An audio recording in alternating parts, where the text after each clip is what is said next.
Oke, baik, di sesi ke-5 ini kita akan lanjutkan pembuatan aplikasinya, dimana minimal di sesi 5 ini kita sudah punya tabel, objek tabel, ya, objek query, objek form, report, dan makro yang sudah kita bahas dari sesi 1 sampai sesi 4 kemarin. Untuk pembuatan form with subform itu sudah saya ajarkan di semester 3 yang lalu. Jadi saya ajarkan di sini singkat saja secara cepat ya.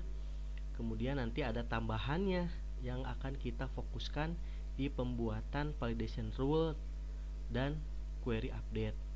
Untuk pembuatan form with subform seperti biasa kita tambahkan tabel head ya, nomor transaksi, tanggal transaksi, ID pelanggan, nomor transaksi, field size 20, ID pelanggan, tipe datanya jangan lupa lookup wizard ke tabel pelanggan.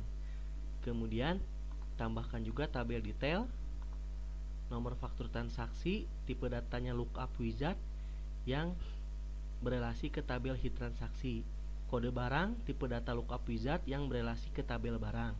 Kemudian primary key-nya jangan lupa ada 2.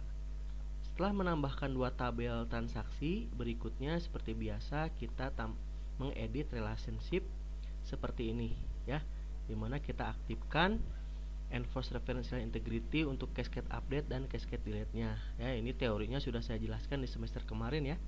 Kemudian kalau sudah, berikutnya kita buat query head seperti biasa. Query head tidak ada yang baru, nomor transaksi, tanggal, ID pelanggan, nama pelanggan, alamat, nomor handphone. Dimana yang harus diperhatikan adalah ID pelanggan ini di tabel yang head. Yang kedua seperti biasa kita buat query detail. Di query detail sama, nomor faktur, kode barang di tabel detail, kemudian pasti punya nama, ada satuan, harga, stok, berikutnya ada jumlah jual ya.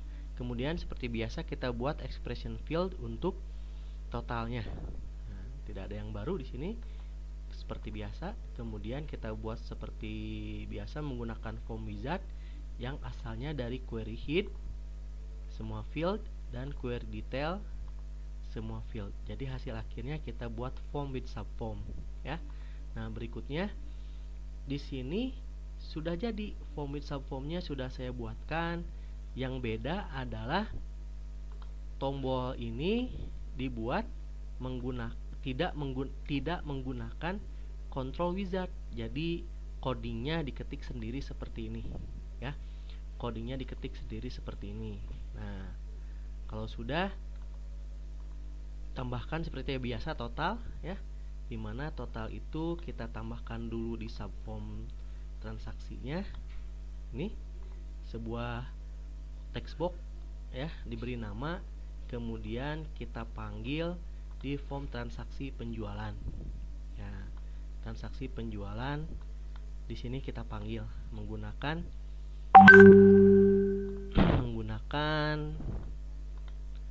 nih ya, control source kita panggil di sini dengan nama txt total yang tadi. Nah, maka sudah kita buatkan form transaksi penjualan seperti ini. Nah, yang barunya yang kita fokuskan ke sesi 5 ini adalah jumlah jual dan query update. Apa maksudnya? Di jumlah jual ini misalnya nih, saya klik baru ya. Nah, nomor transaksinya yang pertama nih ya. Kemudian di sini kita isi tanggal. Nah, kita isi dengan kode barang laptop misalnya ya, laptop Acer. Di sini ada stok 23. Jumlah jualnya itu masa kalau saya isi 0 itu bisa diisi dengan 0 ya. Nah, harusnya kan tidak boleh nih seperti ini ya. Tidak boleh 0 dan harus lebih kecil dari stok. Nah, itu ya.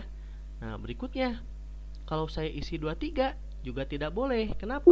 Karena harus lebih kecil dari stok, berarti maksimal adalah 22 gitu ya. Nah, ini gimana Pak caranya? Nah, seperti yang sama-sama kita tahu, caranya adalah dengan kita menyisipkan, ini kita simpan dulu ya. Kita close. Menyisipkan di subform transaksi penjualannya, yaitu di field jumlah jual. Nah, ini kan ada stok nih, jumlah jual. Nah, tambahkan validation rule dan validation text, di mana si jumlah jual ini ada di tab data, validation rule-nya yaitu harus lebih dari 0 ya. Jadi kalau diisi 0 nggak boleh, masa ya, minimal kan 1 gitu ya. Dan ya N di sini, dan harus lebih kecil daripada stok. Nah, berarti kalau tadi stoknya 23, maksimal bisa beli hanya 22 gitu ya. Nah, maka di sini tambahkan juga untuk pesan errornya. Tidak boleh 0 dan harus lebih kecil dari stok. Nah, saya pakai tanda seru sini ya. Nah, seperti itu. Jadi nanti ketika ada transaksi seperti tadi, klik baru, sekarang transaksi yang kedua.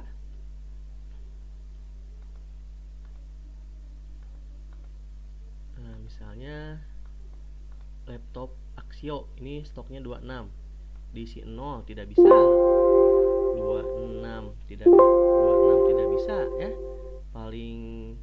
Paling banyak ya 25 ya. 25 itu baru bisa.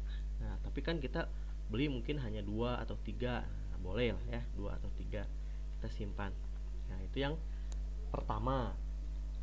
Logika yang kedua, ketika terjadi penjualan, harusnya stok di gudang barang itu berkurang ya. Stoknya berkurang kan ya. Misalnya tadi laptop Acer 23 dijual 3 atau dijual 2, berarti berkurang jadi 20. Misalnya kalau dijual 3 berarti berkurang jadi 20. Nah, kita akan tambahkan sebuah query update di sini ya, untuk manipulasi data. Berarti query, kita gunakan query design, tabel detail dan tabel barang yang dimasukkan ya. Oke. Seperti ini cara buatnya. Kita ubah jadi query update. Kemudian field yang diupdate adalah field stock yang ini, double klik. Nah, kemudian di sini ada baris create update to. Nah, update to di sini, update to-nya adalah kontrol spasi tabel barang, tanda seru, fieldnya field stock, dikurangi, klik kurangi, kontrol spasi tabel detail transaksi, field jumlah jual. Nah, jadi tabel stoknya dikurang dengan jumlah jual. Sampai sini sudah betul sebetulnya.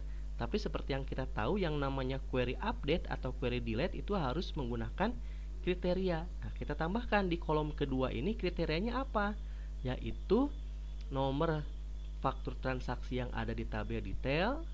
Nih, dengan kriteria harus sama dengan kontrol spasi objeknya objek form.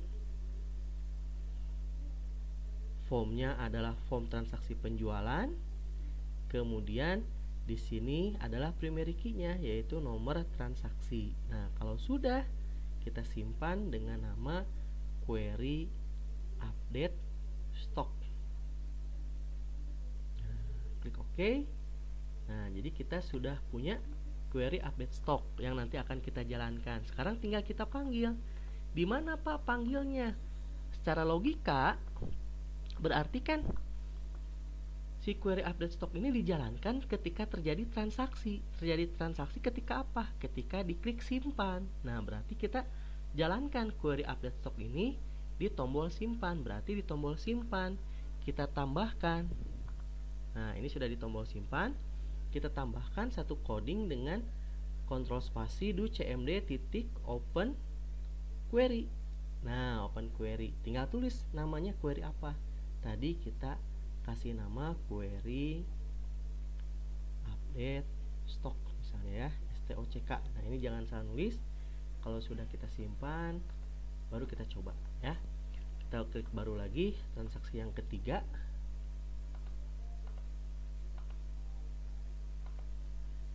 Misalnya yang kita beli sekarang adalah PR004 printer Canon. Nah, di sini dia ada 27 ya. Saya beli dengan 3. Nah, berarti boleh ya, 3 ya.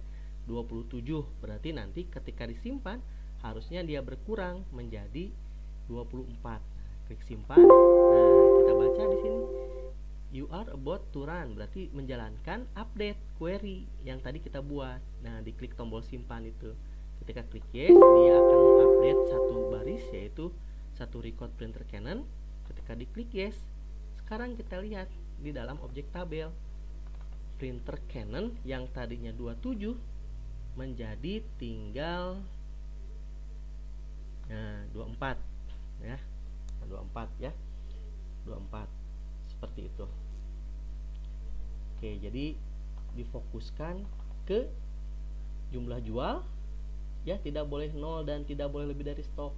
Kemudian difokuskan ke pembuatan query update stok dan dijalankan di tombol simpan, di mana dia akan mengurangi jumlah stok yang ada di tabel barang gitu ya. Nah, itu tugasnya. Silahkan dikerjakan.